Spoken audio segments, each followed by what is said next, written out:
College days ಹೀಗಂದ ತಕ್ಷಣ ನಮ್ಮೆಲ್ಲರ ಮುಖದಲ್ಲಿ ನಮಗೆ ಗೊತ್ತಿಲ್ಲದೆ ಒಂದು ಮಂದಹಾಸ ಮೂಡುತ್ತೆ. ಕಾರಣ ಆ ನೆನಪೇ ಹಾಗಲ್ವಾ. ಕಾಲೇಜ್ ಕಟ್ಟಡ, ಕ್ಲಾಸ್ ರೂಮ್, ಅಲ್ಲಿನ ಕಿಟಕಿ, ಬಾಗಿಲು, ಹಾಗೆ ಹಾಸ್ಟೆಲ್ ಎಲ್ಲವೂ ಕೂಡ ಒಂದು ಅದ್ಭುತ ಕನಸಿನ ಲೋಕಕ್ಕೆ ಮತ್ತೊಮ್ಮೆ ನಮ್ಮನ್ನ ಕೊಂಡೊಯ್ಯುತ್ತೆ. ಆದ್ರೆ ನಾವೀಗ ತೋರ್ಸೋಕ್ ಹೊರಟಿರೋ ಒಂದು ಕಾಲೇಜಿನ ಸ್ಟೂಡೆಂಟ್ಸ್ ಮಾತ್ರ ಸಾಕಪ್ಪ ನಮ್ಗೆ ಈ ಕಾಲೇಜ್ ಲೈಫ್ ಅಂತಿದ್ದಾರಂತೆ. ಯಾಕೆ ನೋಡೋಣ ಬನ್ನಿ.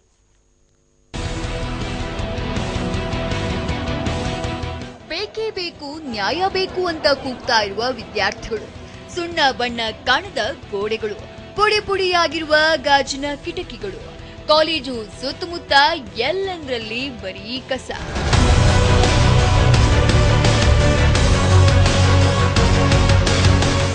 ಇದನ್ನ ಕಂಡ ಪ್ರತಿಯೊಬ್ಬರದ್ದು ಒಂದೇ ಪ್ರಶ್ನೆ, ಇದೇನು ಕಾಲೇಜೋ ಅಥವಾ ಪಾಳು ಕೊಂಪೆಯೋ ಅನ್ನೋದು. ಅಂದ್ಹಾಗೆ ಇದು ಶೃಂಗೇರಿಯ ಮೆಣಸೆ ಗ್ರಾಮದಲ್ಲಿರುವ ಸರ್ಕಾರಿ ಪ್ರಥಮ ದರ್ಜೆ ಕಾಲೇಜು. 2007ರಲ್ಲಿ ನಿರ್ಮಾಣವಾದ ಕಾಲೇಜಿಗೆ ಈವರೆಗೂ ಸುಣ್ಣ ಬಣ್ಣವೇ ಹೊಡಿಸಿಲ್ವಂತೆ. ಅಷ್ಟೇ ಯಾಕೆ, ಇದುವರೆಗೂ ಕಸ ಕಡ್ಡಿ ಕೂಡ ತೆಗೆದುಹಾಕಿಲ್ವಂತೆ. ಇನ್ನೂ ಆಶ್ಚರ್ಯ ಅಂದ್ರೆ 880 ವಿದ್ಯಾರ್ಥಿಗಳಿರೋ ಈ ಕಾಲೇಜಿನಲ್ಲಿ ಉಪನ್ಯಾಸಕರು ಅಂತ ಇರೋದು ಇಬ್ಬರೇ.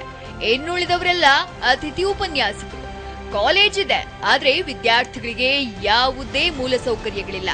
ಈ ಸಂಬಂಧ ವಿದ್ಯಾರ್ಥಿಗಳು 2 ಬಾರಿ ದೊಡ್ಡ ಮಟ್ಟದ ಪ್ರತಿಭಟನೆ ಕೂಡ ಮಾಡಿದ್ರಂತೆ. ಆದ್ರೆ ಯಾವುದೇ ಪ್ರಯೋಜನವಿಲ್ಲ. ಮುಂದಿನ ದಿನಗಳಲ್ಲಿ ಇವೆಲ್ಲವೂ ಸರಿ ಹೋಗದೇ ಇದ್ರೆ ಉಗ್ರ ಹೋರಾಟ ನಡೆಸೋಕೆ ವಿದ್ಯಾರ್ಥಿಗಳು ತೀರ್ಮಾನಿಸಿದ್ದಾರೆ. ಕಾಲೇಜಲ್ಲಿ ಕ್ಯಾಂಪಸ್ ಇಲ್ಲ, ನಮಗೆ ಕಾಲೇಜ್ ಕಾಂಪೌಂಡ್ ಇಲ್ಲ. ಈಗ ಕಾಲೇಜ್ ಅಂದ್ಮೇಲೆ ಒಂದು ಕಾಂಪೌಂಡ್ ಬೇಕೇ ಬೇಕಲ್ವಾ. ಒಂದ್ ಮನೆ ಅಂದ್ಮೇಲೆ ಈಗ ಮನೆಗೆ ಹೇಗೆ ಕಾಂಪೌಂಡ್ ಇರುತ್ತೆ, ಈ ತರ ಕಾಲೇಜ್ ಅಂದ್ಮೇಲೆ ಕಾಲೇಜಿಗೆ ಕಾಂಪೌಂಡ್ ಇರುತ್ತೆ. ನಮ್ ಕಾಲೇಜಿಗೆ ಕಾಂಪೌಂಡ್ ಇಲ್ಲ. ಹಾಗೆ ಟಾಯ್ಲೆಟ್ ರೂಮ್ ಅಲ್ಲಿ ಬಾಯ್ಸ್ಗೆ ಟಾಯ್ಲೆಟ್ ರೂಮ್ ಇಲ್ಲ, ಇದ್ರೂ ಕೂಡ ಅದನ್ನ ಯೂಸ್ ಮಾಡ್ಕೊಳಕ್ ಆಗ್ತಾ ಇಲ್ಲ ಬಾಯ್ಸ್ ಕೈಯಲ್ಲಿ. ಆಮೇಲೆ ವಾಟರ್ ಪ್ರಾಬ್ಲಮ್ ಇದೆ, ಕುಡಿಯೋಕಾದ್ರೂ ನೀರ್ ಬೇಕು ತಾನೆ, ಕುಡಿಯೋಕ್ಕೂ ನೀರಿನ ಪರಿಸ್ಥಿತಿ ಆಗ್ಬಿಟ್ಟಿದೆ. ನಮಗೆ ಊಟ ಇಲ್ಲ, ಅಟ್ಲೀಸ್ಟ್ ನಮಗೆ ಕಾಲೇಜ್ ಫಂಡ್ ಇಂದ ಊಟ ಕೊಡ್ಸಿ ಅಂದ್ರೆ ಅವ್ರ ಹತ್ರ ಊಟ ಕೊಡ್ಸಕ್ ಆಗ್ತಾ ಇಲ್ಲ. ಇನ್ನು ಈ ಕಾಲೇಜು ಶಾಸಕ ಜೀವರಾಜ್ ಅವರ ಕ್ಷೇತ್ರದ ವ್ಯಾಪ್ತಿಗೆ ಬರುತ್ತೆ. ಅವರೇ ಈ ಕಾಲೇಜು ಕಮಿಟಿಯ ಅಧ್ಯಕ್ಷರು. ಆದ್ರೆ ಈವರೆಗೆ ಕಾಲೇಜಿನ ಕುಂದು ಕೊರತೆ ಬಗ್ಗೆ ಚಕಾರವೆತ್ತಿಲ್ಲ. ಕೇಂದ್ರ ಸರ್ಕಾರ ಕೂಡ ಕಾಲೇಜು ಅಭಿವೃದ್ಧಿಗೆ 50 ಲಕ್ಷ ರೂಪಾಯಿ ಬಿಡುಗಡೆ ಮಾಡಿದ್ಯಂತೆ. ಆದ್ರೆ ಶಿಕ್ಷಣ ಇಲಾಖೆ ಆಯುಕ್ತರು ಮಾತ್ರ ಬಂದಿರುವ ಚೆಕ್ ಅನ್ನ ಪಾಸ್ ಮಾಡಿಲ್ವಂತೆ.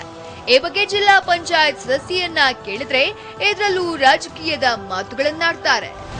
ಈ ಡಿಗ್ರಿ ಕಾಲೇಜಿಗೆ ಸಾಕಷ್ಟು ಇಲ್ಲಿನ ವಿದ್ಯಾರ್ಥಿಗಳ ಕಷ್ಟದಲ್ಲಿಯೂ ಸಹ ನಾವು ಪಾಲ್ಗೊಂಡಿದ್ದೇವೆ. ಜೊತೆಗೆ ನಮ್ಮ ಶಾಸಕರು ಇಂಥ ಒಂದು ಕಟ್ಟಡವನ್ನು ನಮ್ಮ ಹಳ್ಳಿಯಲ್ಲಿ ತಂದು, ನಮ್ಮ ಸರ್ಕಾರ ಇದ್ದಾಗ, ಒಂದು ಯಡಿಯೂರಪ್ಪನವರು ಇದ್ದಾಗ ಇಂಥ ಒಂದು ಕಟ್ಟಡವನ್ನು ನಿರ್ಮಾಣ ಮಾಡಿದ್ದಾರೆ. ಜೊತೆಗೆ ಕುಡಿಯುವ ನೀರಿನ ವ್ಯವಸ್ಥೆಯನ್ನು ಸಹ ಮಾಡಿದ್ದಾರೆ. ಆದರೆ ಈಗಿನ ಸರ್ಕಾರದಲ್ಲಿ ಯಾವುದೇ ರೀತಿಯ ಕುಂದುಕೊರತೆಗಳಿಗೆ ಸ್ಪಂದಿಸುತ್ತಿಲ್ಲ. ಒಟ್ಟಾರೆ ಕೇಂದ್ರ ಸರ್ಕಾರವೇನು 50 ಲಕ್ಷ ಹಣ ಬಿಡುಗಡೆ ಮಾಡಿದೆ. ಆದ್ರೆ ವರ್ಷ ಕಳೆದ್ರೂ ಕೂಡ ಇನ್ನೂ ಕಾಲೇಜು ಅಭಿವೃದ್ಧಿಯಾಗಿಲ್ಲ ಅಂದ್ರೆ ನಿಜಕ್ಕೂ ಖಂಡನೀಯ. ವರ್ಷದಿಂದ ವರ್ಷಕ್ಕೆ ವಿದ್ಯಾರ್ಥಿಗಳ ದಾಖಲಾತಿಗಳು ಕೂಡ ಇಳಿಮುಖವಾಗ್ತಿವೆ. ಆದಷ್ಟು ಬೇಗ ಸಂಬಂಧಪಟ್ಟವರು ಸಮಸ್ಯೆ ಬಗೆಹರಿಸಿದ್ರೆ ಒಳ್ಳೆಯದು. ದೀಪಕ್, TV9 ಚಿಕ್ಕಮಗಳೂರು.